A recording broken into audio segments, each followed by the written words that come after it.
Good morning, everyone, and welcome to our Sunday meditation service. I'm Tassie Farwell, licensed pastor, here with Reverend Tom Muller at Hillside Community Church in El Cerrito. And we're, again, happy to have you with us. We hope you're well, finding some fresh air, and looking forward to a good week. Tom, what activities do we have on hand at Hillside? Let's see. So, as usual, virtual coffee hour will be this morning at 11:30. If you don't get our newsletter, let me know. If you do, you'll know the login info. And followed by Tassie leading our study of the Dole Bible Study Notes, which will be our third time, I think? Our third one, yeah. Yeah. So, that'll be our noon activity today, so join us for that on Whereby as usual. Other than that, everything's sort of going on as usual. Our Friday group is meeting, Dream group, our Latin group. I'm not going to list all of the times for you right now, so just refer to the email.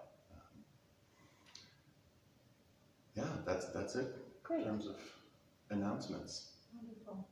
Cool. So join us if you like as we say the Lord's Prayer. You're welcome to say it in any fashion that you like. So, Our Father, who art in heaven, hallowed be thy name. Thy kingdom come, thy will be done, on earth as it is in heaven.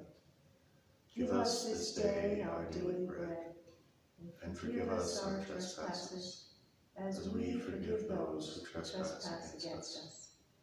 Lead us not into temptation, but deliver us from evil.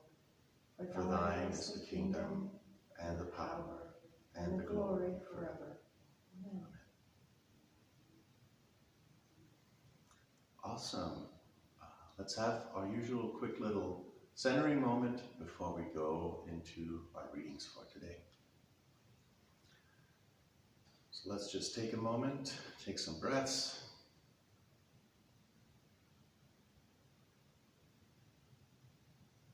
Maybe take some really deep breaths if your air quality allows for it.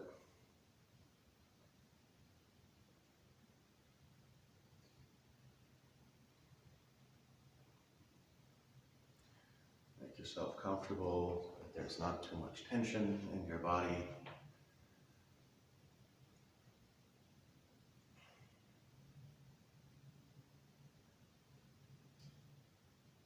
Let's close our eyes,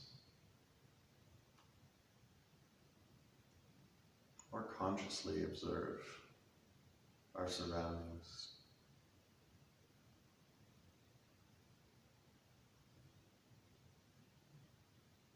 Let's notice the sounds we're hearing.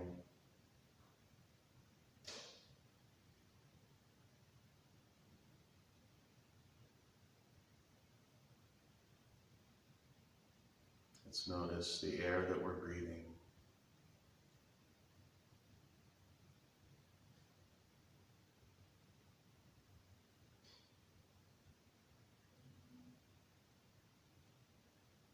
Let's observe all of the thought fragments that are floating around without judging them and without identifying with them.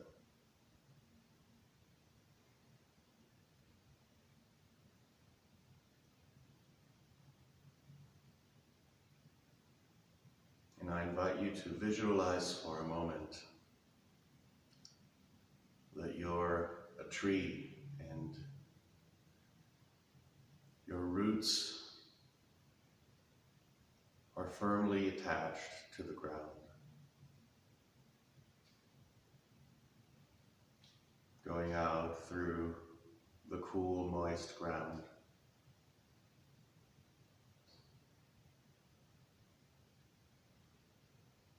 Imagine the bark, feeling of the sun against it and the wind.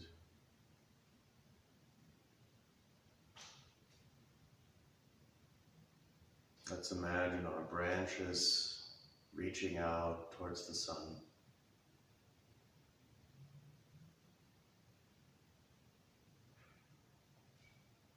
Our leaves absorbing oxygen.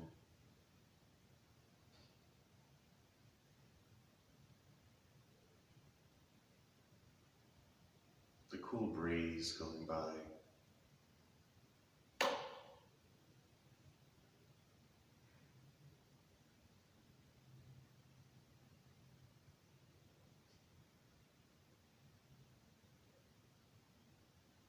Let's just be in that state with all the trees that are around us for a moment.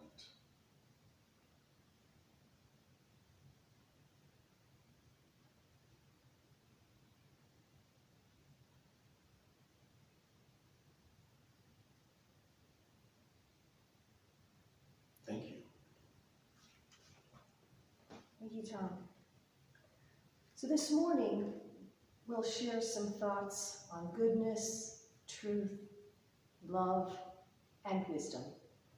And our first reading is from John chapter 7, verses 14 to 18. Not until halfway through the festival did Jesus go up to the temple courts and begin to teach. Those listening were amazed and asked, "How did this man get such learning without having been taught?" And Jesus answered, "My teaching is not my own. It comes from the one who sent me. Anyone who chooses to do the will of God will find out whether my teaching comes from God or whether I speak on my own. Whoever speaks on their own does so to gain personal glory, but he who seeks the glory of the one who sent him is a man of truth. There's nothing false about him."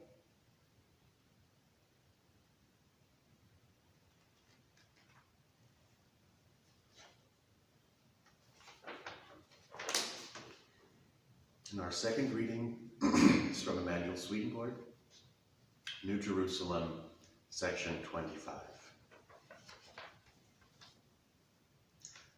Everything that is good and true comes from the Lord, and none of it from us. Things that are good and true are good and true to the extent that they have the Lord in them. Doing what is good and true for the sake of what is good and true is loving the Lord and loving our neighbor. When we are devoted to the deeper aspects of the Word, the church, and worship, we love to do what is good and true for the sake of what is good and true. But if our involvement is only a superficial level, on a superficial level, with no depth, then we love to do what is good and true only for our own sakes or for worldly reasons. The Lord is goodness itself and truth itself. In both his divine and his human natures, the Lord is divine goodness that results from divine love. And this goodness is the source of divine truth. Divine truth radiates from the Lord's divine goodness, much the way light radiates from the sun. The divine truth that comes from the Lord takes the form of light in the heavens and is the source of all of heaven's light. Thank you. Our third reading and the topic of our Bible study session this morning is from Stephen Mitchell's A Book of Psalms. It's this one. These are translations of the Psalms from the original Hebrew. And here's the translation of Psalm 19. The heavens declare God's grandeur and the radiance from which they arise. Each new dawn tells of his beauty Each night shines with his grace. Their testimony speaks to the whole world and reaches to the ends of the earth. In them is a path for the Son, who steps forth, handsome as a bridegroom, and rejoices like an athlete as he runs. He starts at one end of the heavens and circles to the other end, and nothing can hide from his heat. God's universe is perfect, awing the mind. God's truth is subtle, baffling the intellect. God's law is total, quickening the breath. God's compassion is fathomless, refreshing the soul. God's justice is absolute, lighting up the eyes. God's love is radiant, rejoicing the heart, more precious than the finest gold, sweeter than honey from the comb. Help me to be aware of my selfishness, but without undue shame or self-judgment. Let me know you are always present in every atom of my life. Let me keep surrendering myself until I am utterly transparent. Let my words be rooted in honesty and my thoughts be lost in your light. Unnameable God, my essence, my origin, my lifeblood, my home.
In one of my very first church messages, I took a look at the Lord's Prayer and wondered if we could add an S to the word art in that first line, as in, our Father who arts in heaven, meaning one whose awe-inspiring craftsmanship defies our earthly abilities. Our skies have been of very unusual colors recently, some more exceptional than others. And before all of that started, it was last Sunday in the San Francisco Chronicle, before all of those apocalyptic skies we've been having, and I found this comic strip. I don't know if you can see it, but it's the Family Circus. It's been around for generations.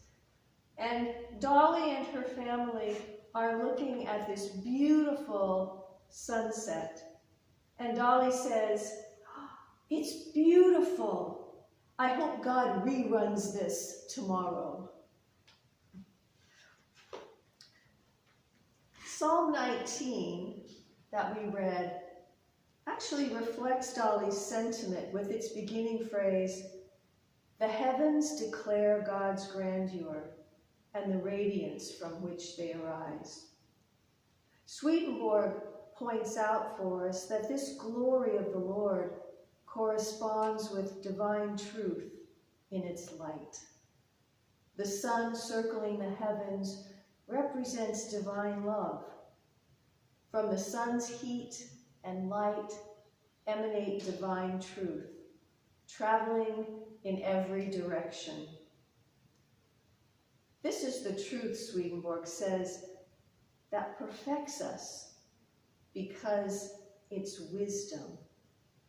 And if we take a close look at Stephen Mitchell's translation of Psalm 19, and we look at the words he's used that support this theme of truth, we find testimony, declare, justice, transparent, honesty, and light, by and through which, he writes, nothing can hide.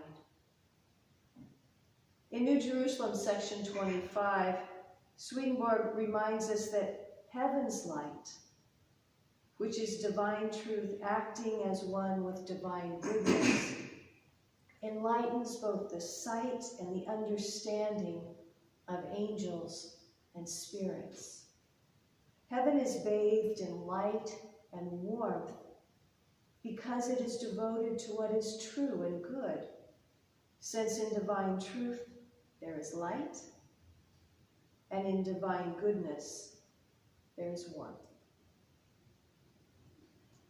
At the beginning of August, my mother, who some of you may remember, she's joined me a time or two here, she's 87 now, but at the beginning of August, she lost her 90-year-old sister. And on Labor Day, which I think was just last week, she lost her 80-year-old brother. Both my aunt and uncle were dedicated to living lives that followed Christ's teachings. They were charitable, loving, kind, and humble. The Lord found them open and willing servants who followed the paths of goodness and truth, believing fully in the power of the Lord to guide them in their decisions and actions. My Aunt Beverly was a lifelong nurse. From the time when nurses wore white dresses, white stockings, white shoes, and white caps. She dedicated her life to helping others in her professional roles as a nurse, as a nursing school instructor and director, and she kept her nursing license current into her youthful 80s.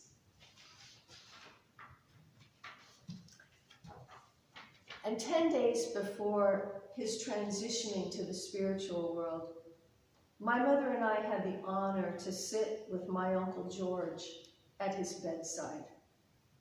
We shared with him several of the Stephen Mitchell Psalms, and as each reading ended, he was able to hold my hand and repeat many of those deeply meaningful words.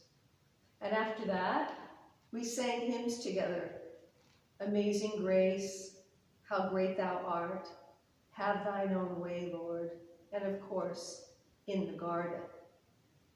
He and his wife, my Aunt Naomi, had spent much of their adult life as a cappella singers for the Church of Christ, performing all over California. And as ill as Uncle George was, he was able to sing by heart every word of those hymns. And somehow, under the aura of his influence, even my voice sounded almost on key. Well, I was going to say, maybe not his key, but some key out there in the universe. And with his musical talents, I have no doubt that Uncle George is now directing the Heavenly Choir with his favorite Royal Crown Cola at his side. I know that my Aunt Beverly and Uncle George were practitioners of the goodness that comes from the Lord. Their models were their parents, my esteemed grandparents, whose demonstrations of love and wisdom I miss every single day. And I'll close with Swedenborg's words again from New Jerusalem, section 25.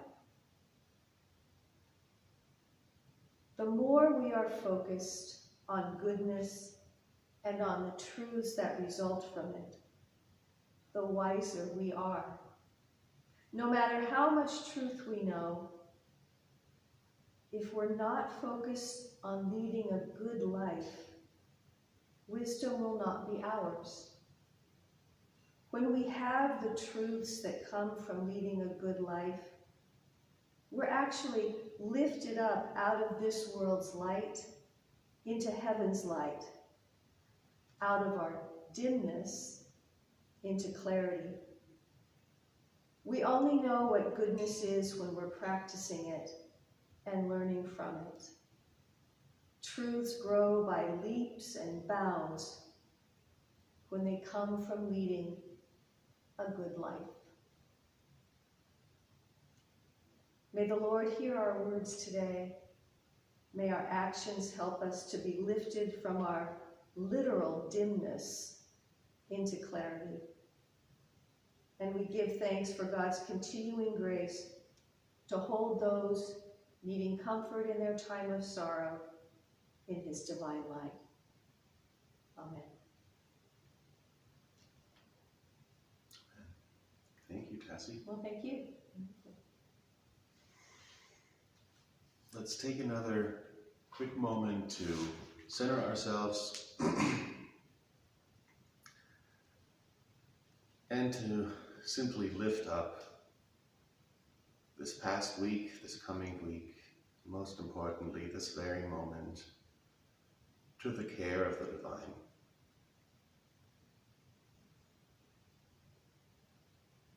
Let's think of all of our members, our friends, our family,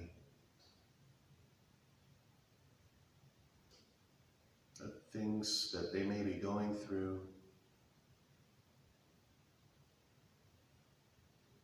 the joys and the troubles. We ask for guidance as to how we can be of service to each other and to help each other out with those needs. We lift up all of the trees who have burnt in the recent fires, the animals, the plants, people who have lost their homes. We lift them all up. And again, ask for guidance as to how we can be of use to them.